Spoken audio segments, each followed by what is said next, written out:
I was vomiting so hard I fainted, and when I opened my eyes at the hospital, the attending physician turned out to be my ex. He gave a cold, cutting laugh. Severe morning sickness is usually because the man's quality is poor. Of all the men you could have chosen, you picked a weakling. Inside, I silently cursed him. You're right, dead right, you damned weakling. But the moment the thought crossed my mind, his eyes snapped to mine, sharp and startled. Who are you calling a weakling? I froze. Wait, he could hear what I was thinking? 3 a.m. I had just sent the revised proposal to the client when a wave of acid shot up my throat. By the 5th time I was clinging to the toilet bowl, trembling from head to toe, I finally realized this morning sickness wasn't normal. The ringing in my ears grew louder. Fumbling for my phone, I dialed my emergency contact. Emma, Another gush of sour fluid burned up my throat before I could finish. The world tilted and spun, dizziness crashed over me like a wave. Just before I lost consciousness, I heard Emma's voice, high and panicked, shouting my name. When I came to, I was strapped to a stretcher.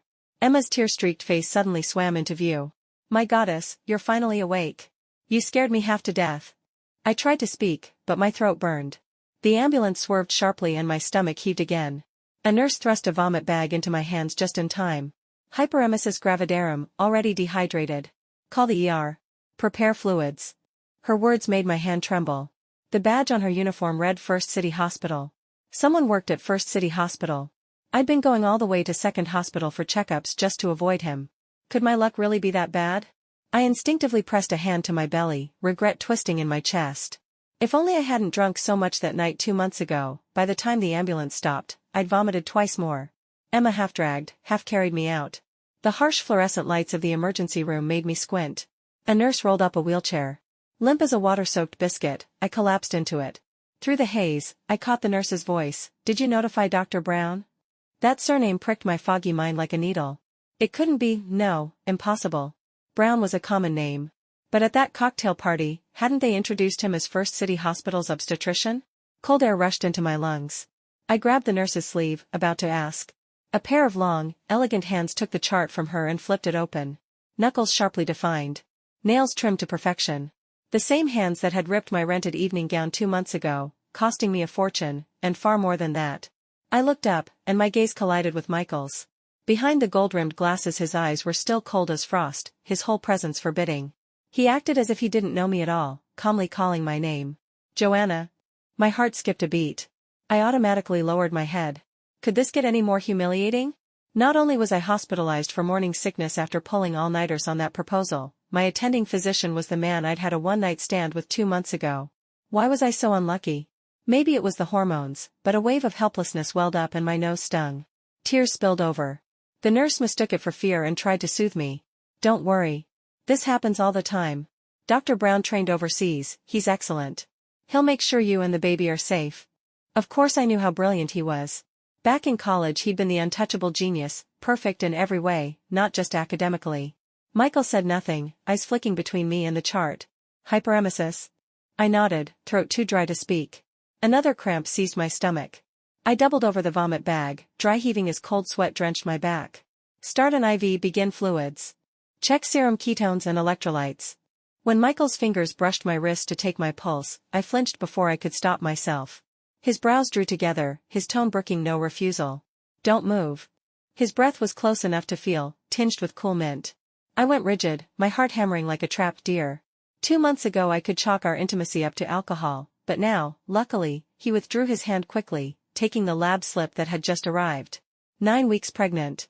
Triple positive ketones. Electrolyte imbalance. He gave a short, scalpel-sharp laugh. Morning sickness this severe, and the father didn't even come. I bit my lip, silent. His next laugh was soft but loud enough for the nurses to hear. Severe morning sickness is usually because the man's sperm is poor quality. His eyes flashed like knives behind the lenses, a threat of anger in his voice. Of all the men you could have chosen, you picked a weakling. Nausea churned harder at his words. I could only curse him in my head. Yeah, right. You're the damned weakling. Michael's head snapped up, expression changing. Who are you calling a weakling? The bustling ER fell into sudden silence. Nurses glanced over, curious. I jolted. Wait, I hadn't spoken out loud. I was sure of it. Did I say that aloud?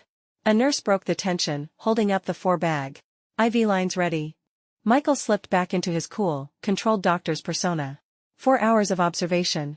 Recheck ketones after the fluids. If still positive, we'll consider admitting you. Admitted? My heart sank. If I were hospitalized, I'd have to see Michael on rounds every day. No way. Couldn't I request another doctor? I was still thinking of escape when Michael stopped mid-stride, turned back, and came to my side. He bent close, voice low and silky as a devil's whisper. This isn't a restaurant. You don't get to choose from the menu. And besides. His lips curved in a smile without warmth. Miss Gray, with hyperemesis you're high risk. As your attending physician, it's my duty to follow you personally. He lingered on the word personally, as if staking a claim. Rest now. Later, we'll have a proper talk. Michael paused, lifting his eyes. And don't think about running. I stiffened. He could really hear me. I was sure I hadn't spoken. How on earth could he hear my thoughts? Did that mean he already knew the baby was? Was that talk of his meant to persuade me to end the pregnancy? But this child was mine. I would give birth to it, and I would raise it. Even if his sperm had created it, he and I had nothing to do with each other anymore. He had no right to interfere with my decision. With that thought, only one word filled my mind. Run. The moment the IV drip finished, I practically crawled out of bed, dragging Emma with me. Without looking back, we bolted out of the ER and fled the hospital. Once in the car, Emma dabbed the cold sweat from my forehead, worry etched across her face. What on earth happened? Look at you. Oh my God. Michael's at this hospital, isn't he? I could only nod miserably and told her everything that had just happened in the emergency room. Emma, tell me the truth? Can he really hear what I'm thinking? She burst out laughing. Have you thrown up so much that your brain's gone soft? You think he's got mind-reading powers? Honestly, only you would dare call Michael a weakling. Do you even realize he's the star obstetrician at First City Hospital now? Pregnant women are practically fighting each other for his appointments. Emma's eyes gleamed with wicked amusement. Tisk, TSK. The aloof campus prince from college, turned into your doting boyfriend in the end. Wait, forget the mind-reading for a second. 9 weeks pregnant? 2 months ago, that night between you two? He's bound to figure it out, isn't he? I shook my head wearily. Whether he knew or not didn't matter. The city was huge. As long as I avoided him, our paths wouldn't cross again. Emma sighed, her tone softening into earnest persuasion. Why not just tell him? You've lost so much weight from this morning sickness.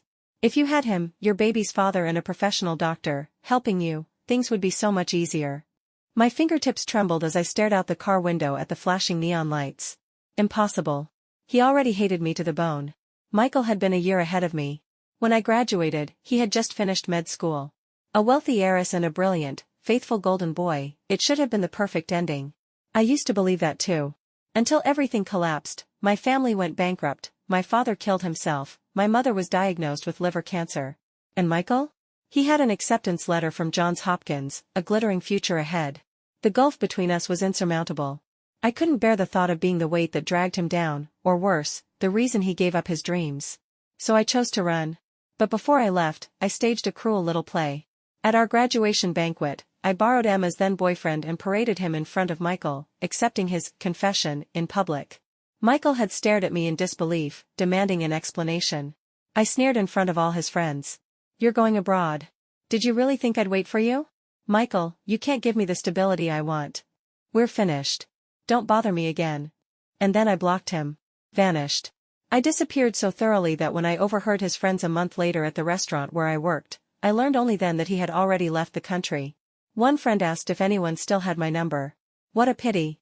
Michael asked me to pass on a message to Joanna. Curiosity had burned through me. The others pressed him, and I strained to listen. What else could it be? After she toyed with him for 4 whole years? Before he left, he asked me to tell her 3 words. 3 words. So many possibilities. But when I finally heard them, tears spilled uncontrollably. Go to hell. I hadn't died, but retribution came all the same. My mother passed away within the year. Now this unexpected child had become my only family. How could Michael, who hated me so much, ever tolerate its existence? Emma dropped me at my apartment, her face lined with worry. Are you sure you don't want to stay at my place? What if it happens again? Don't jinx me. I cut her off quickly. I'll be fine. I just overworked myself. Once this project is done, I'll take time off and rest. I hesitated, still unsettled about the ER. If Michael didn't already know about the baby, I needed a cover story, just in case. Emma, quick, help me invent a baby daddy. Someone that'll really get under Michael's skin. Her eyes sparkled with mischief. How about a 6 feet 3 inches athlete with abs of steel? Or maybe a domineering CEO type? I bared my teeth in a wicked grin. Both. From now on, the baby's father is a 6 feet 3 inches, 19-year-old wolfish younger guy with an 8-pack. After sending Emma off, I had barely collapsed onto the bed when my phone rang. An unfamiliar number flashed on the screen. I hesitated, then picked up. Michael's cold voice came through. "Joanna, who gave you permission to run? Do you have a death wish?" A guilty pang shot through me. It was an accident. I have my file at Second Hospital. I'll follow up with my doctor there. His voice sliced through mine, merciless. The ER records show you're my patient. Hyperemesis requires close monitoring. Tomorrow at 11 a.m. OB/GYN Clinic 3. Be there. I don't. That's a medical order, he cut me off with a derisive laugh. Don't make me come get you myself. And he hung up. I stared at my phone, shaking with anger. This was nothing like the Michael who once hung on my every word. Moments later, Emma called. "A friend of mine said Michael's been asking the department head about your file. What happened between you two now?" I ground my teeth and repeated his words. Emma burst out laughing. "Then just go. Perfect chance to test if you really can hear your thoughts." I groaned. She wasn't wrong. The next morning, bracing myself, I headed to First City Hospital. At the entrance to OB/GYN Clinic 3, I hid in a corner until my name kept flashing on the screen. Only then did I drag myself inside. Michael was seated at his desk, eyes on a chart. He didn't even glance at me, just pointed at the chair. "Sit." I lowered myself into the chair, twisting my hands nervously. It felt just like the old days in college, when Michael used to tutor me, except back then, even as a med student, he could explain my finance courses without effort. The corners of his mouth twitched ever so slightly. His tone remained cool. "Still vomiting? How many times a day?" "Not too bad, just once this morning." At last, he raised his head. His gaze swept over my face from behind the lenses. "What did you eat?" "Plain porridge." His fingers tapped lightly on the desk. "And he didn't make you anything else?" A jolt ran through me. I mumbled, "He went on a business trip." "Does he treat you well?" I forced composure. "Yes. Very well." "The hell he does. He's not even here." "Michael, stop asking." Michael gave a short laugh, touched with irony. "Is that so? Seems the father has quite a generous heart." My blood ran cold. Oh no. He really could hear me. But if he was probing like this, maybe he hadn't heard the whole truth. Yes, that was it. Time to stick to the cover story. I chanted silently in my head, "Of course he's big-hearted, he's big everywhere. He's 6'3", only 19, with an 8-pack. He's busy making money to support me. Missing a few checkups is nothing. His abs feel like a chocolate bar, unlike someone else, who's all skin and bones, barely anything left to count. Oh, and this morning he even asked if my morning sickness was better. Much more thoughtful than a cold-faced ex. The joints of Michael's fingers whitened as he gripped the chart, his expression darkening. He stopped asking questions, his mouth scrolling rapidly instead, and proceeded with a few routine inquiries. I answered honestly, keeping my thoughts carefully guarded. Until Michael asked about my last menstrual period, I didn't notice anything was off. "Dr. Brown, does that even matter? I'm already pregnant." He pushed his glasses up, unfazed. "The system needs it for the record." Something still felt wrong, but I couldn't refuse. I gave him the answer truthfully. Michael wrote out a lab slip and handed it to me. "Go for an ultrasound. We need to check the gestational sacs development." After the test, I warned myself to be careful, think before I spoke, hold my thoughts tight. Only after bracing myself did I return to the exam room and pass him the report. He didn't take it. Instead, he rose, stepped around me, and locked the door. My heart lurched. A second later, Michael had me pinned against the corner of the wall. 9 weeks and 2 days, he said quietly. Exactly the gestational age I calculated. Conception lines up with the banquet 2 months ago. I also asked people at Second Hospital. "On your file you wrote single. The only person who's ever accompanied you is Emma." He slowly removed his glasses. "Joanna, how much longer are you going to lie? The baby, it's mine." Terror shot through me. "The baby isn't yours." 2 months ago, at the industry gala, I'd been wearing a rented champagne-colored gown and painful high heels, smiling stiffly as I networked with clients. Then I saw Michael being introduced on stage by an industry heavyweight, and my smile froze completely. Why was a gilded, overseas-trained young doctor at our gala at all? I didn't stop to think. I fled to the terrace. Half an hour later, Michael followed. Our argument ignited like a lit fuse, exploding instantly. The alcohol burned through my brain. I couldn't remember who kissed whom first, or how we ended up at the hotel. The next morning I woke to find him beside me. I scrambled into my clothes and fled, only realizing at home that I'd lost one pearl earring. Days passed. Michael gave no sign he remembered. I swallowed my disappointment and shoved the episode aside, until the pregnancy test came back positive. I never imagined he'd remembered that night. Of course he'd figure it out, he'd always been clever. But I was genuinely afraid. If he knew, he'd fight me for custody. I had no chance of winning. This baby was my only anchor. I bit back my bitterness, lifting my chin with the same cold hauteur I'd used 5 years ago. That night was an accident. Yes, I'm single. But Dr. Brown, surely you don't think you're the only man I've ever been with? Although my wolfish younger guy isn't exactly my boyfriend, we've been on plenty of dates. We're perfectly compatible. Being together is only a matter of time. Silence. Michael stared at me, his breath frosted with anger. I knew he was furious, but why should he be? He had someone new himself. After that night, I'd been restless, and Emma had volunteered to dig around. 3 times she'd gone to First City Hospital. 3 times she'd seen Michael chatting happily with the same woman. She'd heard they were both high achievers who'd returned from abroad together. The thought burned, and I couldn't help the silent tirade in my head: the best ex is a dead one. He's got his ambiguous partner now, evenly matched, fighting on the front lines together. What right does he have to question me? Bolstered by that, I shoved him away. Dr. Brown, are you done? I only took half a day off. Michael's fists clenched, about to speak when a knock sounded on the door and a woman's voice called, "Michael, why'd you lock the door?" "Time for lunch." "Something private." "Go ahead first," he replied. He slid his glasses back on, his icy mask snapping into place. "Here's your prescription. Take it as directed, it'll help with the morning sickness." I said nothing, taking the slip and turning to leave. But he stopped me again. From his drawer he pulled a thick folder and handed it over. "Guidelines for hyperemesis gravidarum. Come for regular checkups. My phone is on 24/7, call me if anything happens." He hesitated, then added, "I'm only doing my duty as your doctor." I pressed my lips together, looking at the hefty folder, unable to name the feeling in my chest. But self-preservation trumped pride. I accepted it and murmured my thanks. As I opened the door, his voice came again. "That was a classmate from overseas. She has a boyfriend. Don't misunderstand." Damn it. Why am I monologuing in my head again? Mortified, I bolted out the door, only to overhear 2 nurses whispering. "That's the patient who called Dr. Brown a weakling, isn't it?" "Yeah. Dr. Brown's known as an untouchable ice prince. Dr. Seuss said that even abroad he stayed clean, turned down a crowd of admirers. This is the first time he's shown special attention to a woman, he's even following her case personally. Could there be something between them?" She called him a weakling. Their laughter made me want to crawl into a hole. I hurried to pay my bill and fled the hospital. This was a disaster. 5 years ago I'd treated Michael so cruelly, and now I might have damaged his reputation too, but I hadn't actually said it aloud. It was he who'd repeated it. Would he lash out in humiliation and destroy me? One thing was clear, I absolutely couldn't go back for follow-ups. I had to run. As soon as this project ended, I'd quit my job and move to another city. But before I could execute my plan, Michael made his presence felt again. The next afternoon a courier arrived with a package, imported prenatal vitamins, an anti-nausea wristband, and a big box of lemon candies, the very brand he used to keep in his pocket back in college when I had gastritis. Inside was a single note: "Don't run." Emma turned the candies over in her hands, whistling.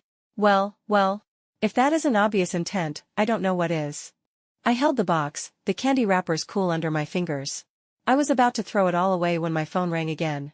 Michael's voice came through the receiver, faintly tense. "Got the meds? Wear the wristband every day. Suck a lemon candy when you feel sick. Next Wednesday, come for your checkup. Otherwise, I'll go to Second Hospital and we'll have a proper talk." A threat. It sounded like a threat. I couldn't help blurting, "Michael, what do you actually want from me?" He was silent for a few seconds. When he spoke again, his voice had cooled back to ice. "I'm your attending physician. It's my job to care about my patient." And he hung up before I could reply. Emma sighed, taking my phone. "Forget that he's your ex, Michael's an impossible-to-book doctor. If he's this worried, just accept it. After all, he's the one who made you suffer. Call it even." I stared at the box of lemon candies, a lump in my throat. Could it really be even? But I had no time to dwell.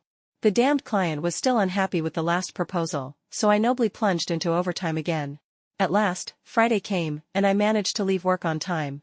The moment I stepped out of the office building, fat raindrops began to pelt down. I hurriedly held my bag over my head and ran toward the nearby bus stop. But half an hour passed, and not a single bus came. Of course, this just had to be the weekend Emma had gone home for a blind date. that was when a black Mercedes glided silently to a stop in front of me. The window rolled down, revealing Michael's sharply defined profile. He didn't look at me, his gaze fixed on the rain. "Get in." Instinctively, I shook my head and took a step back. A raindrop struck my shoulder. Only then did he turn, the gold-rimmed glasses fogged with moisture, his eyes unreadable. "Wearing something this thin, standing out here until you're drenched, do you want your morning sickness to get worse? Or should I take you back to the ER and order another 4-drip?" I had no rebuttal. He was right. Just half an hour in the rain and I was already starting to feel unwell. Grinding my teeth, I yanked the door open and slid inside. He handed me a clean towel. "Dry off." I took it and rubbed my hair and face awkwardly, murmuring a thank you. The car fell into silence. Staring at his profile reflected in the window, a sudden urge struck me, an impulse to reach out and touch him. Horrified, I shook my head sharply, cutting off the dangerous thought. If he heard that, he'd never let me live it down. Michael glanced over. "What is it? Are you feeling sick?" "And no, nothing." I studied him sidelong and suddenly realized, he seemed to hear only certain things. Only when I deliberately let my thoughts run. To test it, I muttered silently in my head, the younger guy is better. He drives a rugged off-roader, none of this stuffy Mercedes nonsense. Last week he took me to French fine dining. And what was somebody else doing? Prescribing anti-nausea meds for pregnant women, though, Dr. Brown in those gold-rimmed glasses, TCH. My younger guy says men with glasses are all secretly perverted. The next second, tires screeched as Michael slammed the car to the curb. He tore off his seatbelt and leaned in close, eyes blazing. "Joanna, weren't you the one who used to love men who were secretly perverted? These glasses, you gave them to me. Forgotten already? In just a few years your tastes have changed so much. This so-called younger guy, is he really so great? Does he know the crown rump length of a fetus at 9 weeks? Does he know how to treat dehydration caused by hyperemesis?" Michael was furious. A pang of guilt hit me. I shouldn't have tested him. And yet, I couldn't hide my surprise at his reaction. Why did he seem to care this much? Was it just male competitiveness? Still, Michael didn't abandon a pregnant woman on the roadside out of anger. He drove me home as usual. Thank you." He said nothing, only got out with an umbrella, walked around, and opened my door. He held the umbrella firmly over me, leaving half his own shoulder quickly soaked through. My lips pressed tight, my nose burned. This scene, how many times had it played out, back in those days 5 years ago? Michael couldn't hear my thoughts now. Silent, he escorted me to the building entrance. "Take a hot shower. Eat your medicine. Don't miss your checkups." His mouth tightened, his expression breaking apart, almost pitiful. I could have sworn I saw his eyes redden. Before I could react, he turned on his heel and left. Back home, I agonized over a message, typed, deleted, retyped. In the end, I only sent 3 words. "I'm sorry." An apology for testing him. And for the lies 5 years ago. I couldn't sit still, staring at my screen. But sleep finally dragged me under, and still, no reply came. The next morning, seeing the same unchanged screen, I burst into tears. Pathetic. I didn't even want to cry. It had to be the hormones. Michael's reaction was normal. He hated me enough to curse me dead. His concern these days was nothing more than professional care for a patient. I shouldn't be hoping for more. I scrubbed away my tears and forced myself into work. Busyness was the best cure. So effective, in fact, that I forgot about the follow-up entirely. Michael, who had been so persistent before, didn't call again either. I wavered, dialed his number, and quickly hung up before it rang. Forget it. I'd just go to Second Hospital. That night, on the eve of my appointment, I was half asleep when a searing cramp ripped through my left calf. The muscle knotted into stone. I writhed in pain, fumbling for my phone in the dark. My contacts list lit up. I froze for a moment, then, without thinking, pressed the very first name. The call connected instantly. Michael's voice, rough with sleep, answered. I sobbed, words tumbling out in broken gasps. "Hurts. Michael, it hurts so much, my leg, cramping." His voice snapped awake, sharp and urgent. "Which leg? Flex your foot, don't force it." "I'm coming." The line stayed open. Through it I heard the rustle of clothes, the clatter of keys, his ragged breathing. Not even 10 minutes later, my doorbell rang in a frantic storm. I hopped on one foot to open it, only to find Michael on the threshold, eyes bloodshot, hair disheveled, chest heaving. Without a word, he swept me up in his arms. Up close, I heard what he couldn't hide, the muffled sob in his throat. And on his cheek, the traces of tears not yet dry. Michael was crying. He laid me gently on the bed, his fingers firm and precise as they pressed the cramping muscle. Warm breath brushed my skin.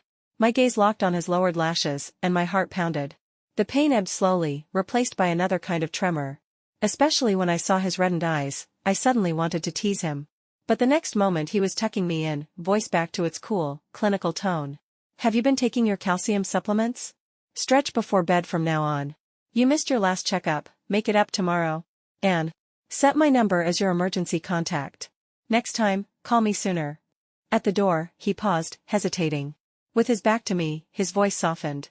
Not replying to your message doesn't mean I was angry. I just didn't know how. Because really, the one who should apologize is me. I froze, tears spilling once more. What did he mean by that? In the middle of the night, telling me such words, eyes red from crying, was this some new kind of revenge? If so, it was terribly effective. I lay awake, staring at the ceiling, mind full of Michael, his face, his voice, his words. By morning, a message blinked on my screen. I booked your appointment. 10 o'clock. Don't run. Again, the image of his tear-reddened eyes surfaced. How was I supposed to face him like this? But Emma had been right, Michael's appointments were almost impossible to get. Sighing, I steeled myself and went. Luckily, he kept things strictly routine, asking only about my symptoms. He didn't bring up the night before. As I was leaving, though, he stopped me with another question. The child's father still won't come with you. I froze. I couldn't tell what he meant by it, but I didn't dare let my thoughts run free. If I made him cry again, it would only be me who suffered. I stared at the floor, nails digging into my palm. He's away on business. Michael set down the chart. Behind the lenses, his gaze burned. Is that so? I told Emma everything that had happened over the past 2 days. So what are you thinking? She asked. The fact that, in danger, you instinctively reach out to him, that means you want this child's father by your side. Why won't you just tell him the truth? Anna, it's not fair to him. I froze. A sudden weight pressed on my chest, stealing my breath. I couldn't stop the tears from spilling again. I don't know. Emma, I'm afraid that if I admit it, he'll fight me for custody. I'm afraid he'll stay with me only out of obligation. I'm even more afraid this is all an act, a way to get revenge on me. Back then, I hurt him so badly he told me to go to hell. Now I'm not even worthy of him anymore. Emma rolled her eyes and wiped my tears with a tissue. Big sister. Do you really think that sounds like something Michael would say? Have you even asked him? If he hated you that much, if he wanted to see you suffer, why would he care about your morning sickness? Why buy you medicine, send you candies, pick you up after work? Why rush to your house in 10 minutes flat to massage your leg? Why say sorry? You think doctors are idle? I bet when he said weakling, he meant himself, for being blind all these years, for not protecting you, for letting some weakling take advantage. I stared, stunned, just as Michael's messages popped up on my phone. I'm going on a business trip for a while. I'll come back as soon as I can. Take your medicine on time. Stretch before bed. My phone's on 24/7. Call me immediately if you feel unwell. Yes, this was Michael. The Michael who, in 4 years together, had never once raised his voice at me. I knew his friends tended to exaggerate, but I didn't dare gamble on it. So I chose, subconsciously, to believe that was his real feeling. But after reuniting, I'd never once chosen to ask him. Emma's words left me restless for days. Whether it was stress or hormones, my morning sickness, which had just begun to ease, flared up again. Michael was still away, and my project had hit a critical stage. I could only rely on medication to hold steady. The client's pressure mounted. Every night I stayed late revising proposals, nerves stretched taut as a bowstring. 2 weeks later, during another online meeting, the client started nitpicking again, harping on a tiny oversight, dripping sarcasm. Manager Sue seems distracted. Making such a basic mistake. My team rushed to defend me. Sorry, that was my fault. Sister Chi's been suffering from severe morning sickness and probably overlooked it while checking. We'll fix it immediately. But the client pressed harder. Morning sickness doesn't excuse mistakes. I'm sick of women like you, get pregnant and suddenly think the world revolves around you.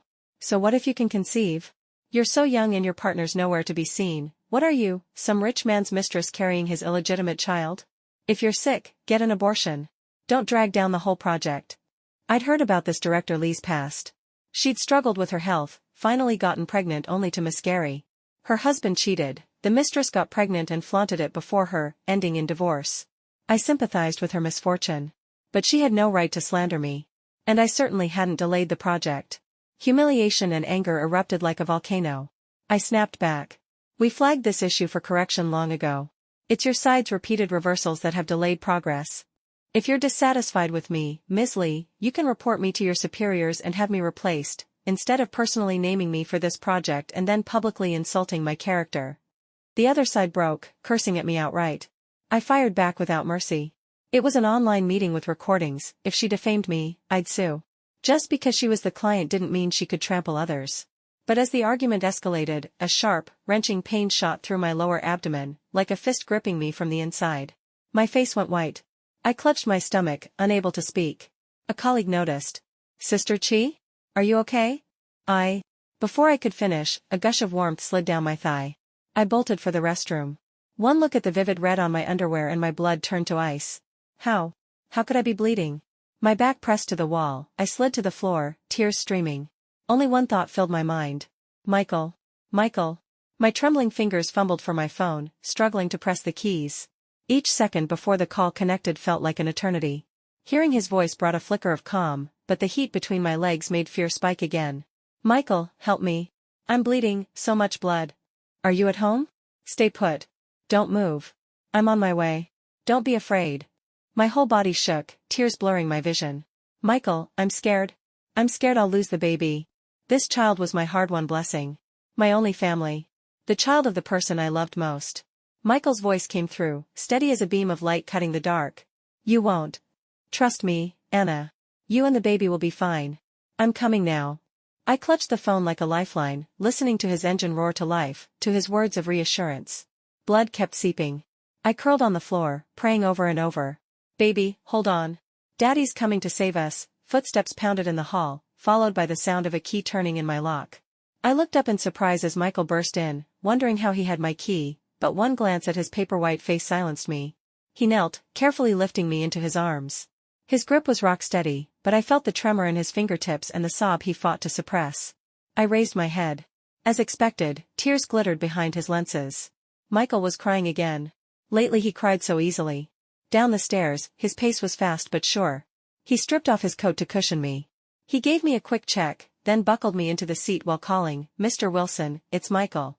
Prepare the emergency or, threatened miscarriage, en route now.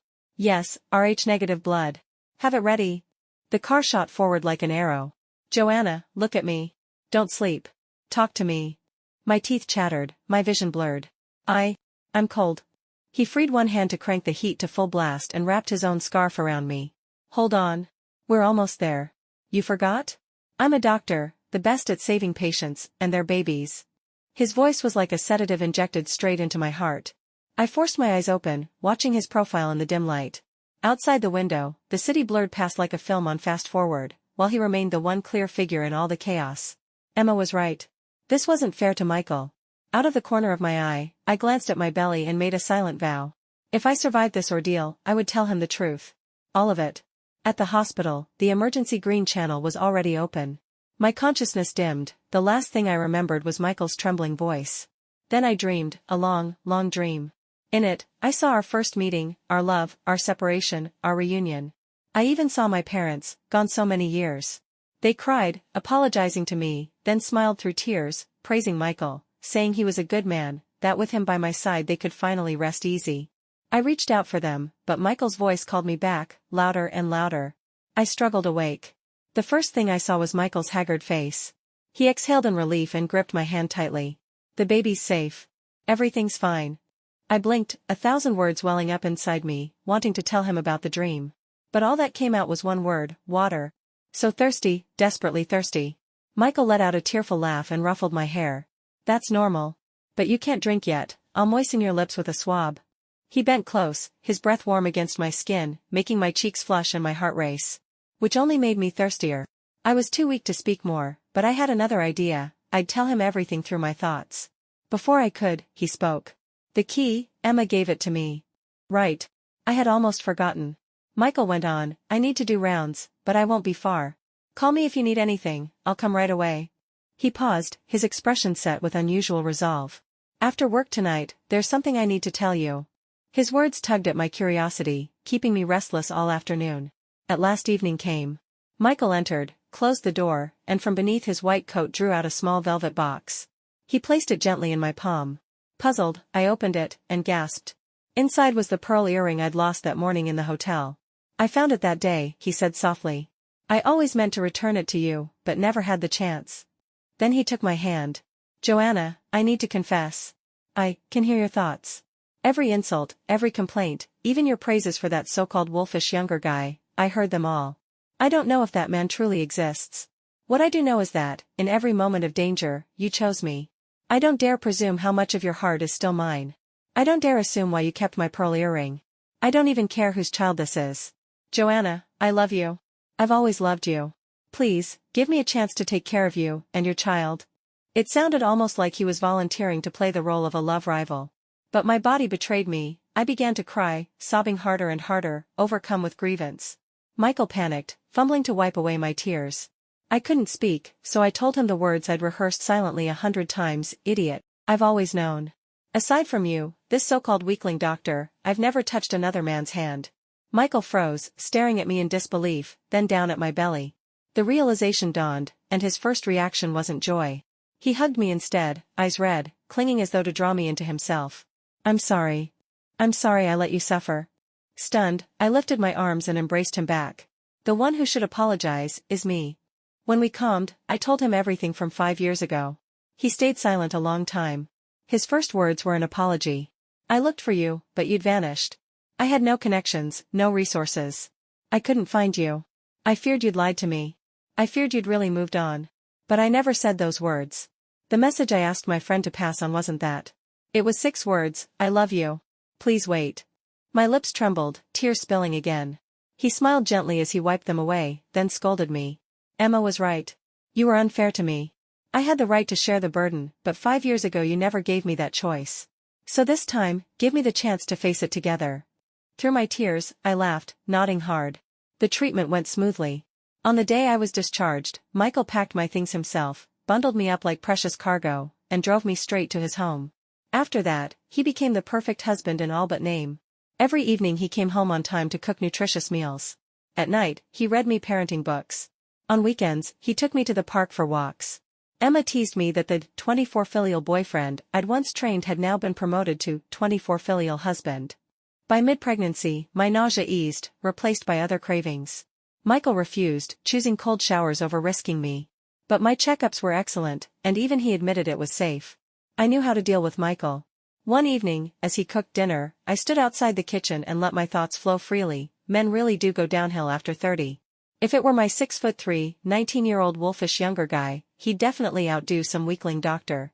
Just imagining it makes me shiver. Emma even asked me to join her next time, to pick 8 male models to feast our eyes on. It worked instantly.